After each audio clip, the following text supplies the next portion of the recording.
Why is it so hard to feel thankful, to feel gratitude on a daily basis? Sometimes I wonder, is it just me? Because so often when I wake up in the morning, the very first thing that comes to my mind is not gratitude. It's a worry, a problem, something that feels unfinished, something that feels wrong. And before I even get out of bed, my mind is already running. We live in so much noise, news, messages, social media, expectations, things we should do, things we should be. And very often this noise sets the tone for the entire day before we even have a chance to choose how we want to feel.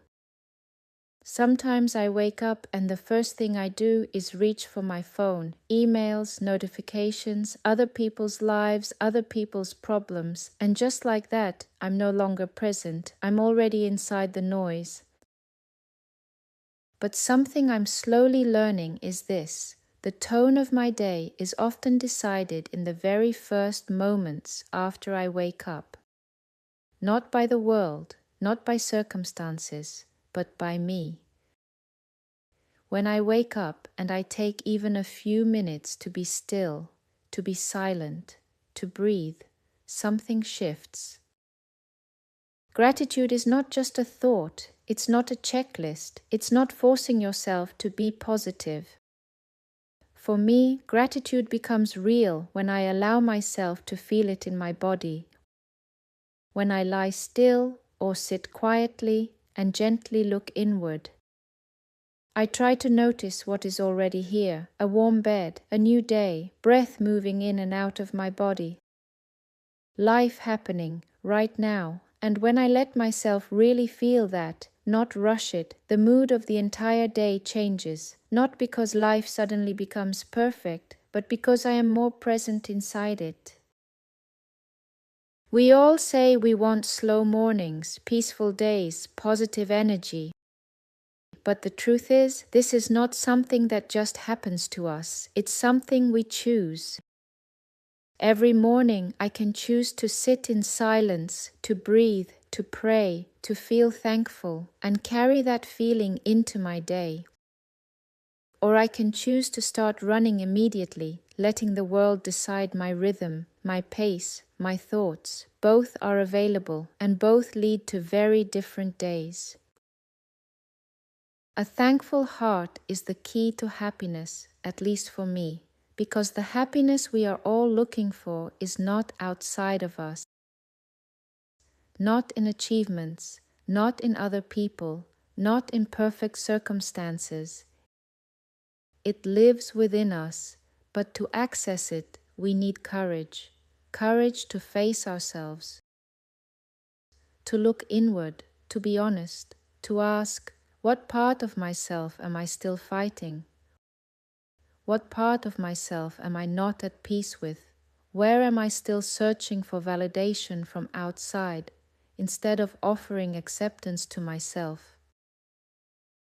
Being present means allowing things to be as they are. Not how I wish they were, not how I planned them to be, not how I thought they should look by now. So much of our inattention comes from this quiet resistance, from arguing with reality in our mind, from replaying the past or rushing into the future while missing the only place where life is actually happening, right here, right now.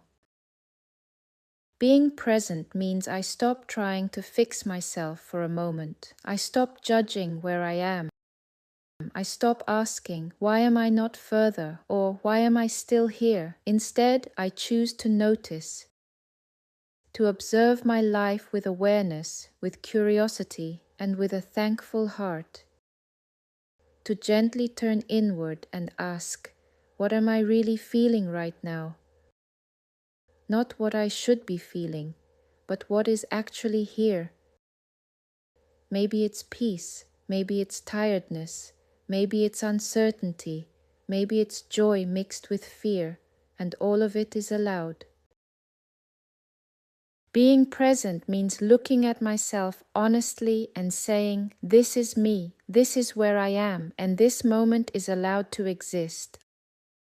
I don't need to escape it. I don't need to rush through it. I don't need to be someone else to deserve peace. When I allow myself to be fully here without resisting, gratitude can grow.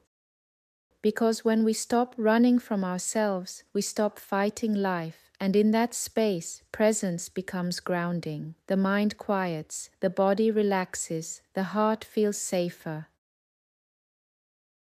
Happiness is a choice. There will always be reasons to be unhappy, and there will always be reasons to be grateful.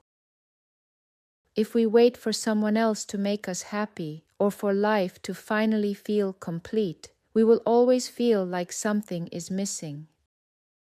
There is a quote that says, "Do not give the keys to your happiness to someone else."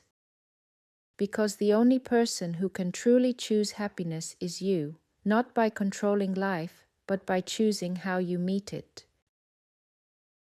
For me, journaling has been a powerful way to practice this awareness. Writing helps me slow down. It helps me observe my thoughts instead of getting lost inside them. When emotions feel heavy, putting them on paper creates space. I can calm myself, reflect, see situations more clearly, and very often gratitude appears naturally once I allow myself to see the bigger picture. One of the hardest lessons for me has been learning to stop fighting myself, to stop holding on so tightly to how things should be, to surrender.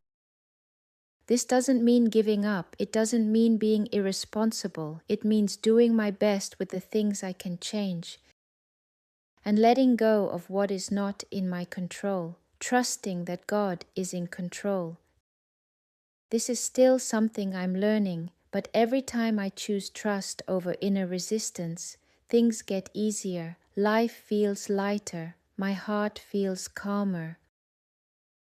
Being present is not about escaping life. It's about meeting life right where you are, with awareness, with honesty, with gratitude.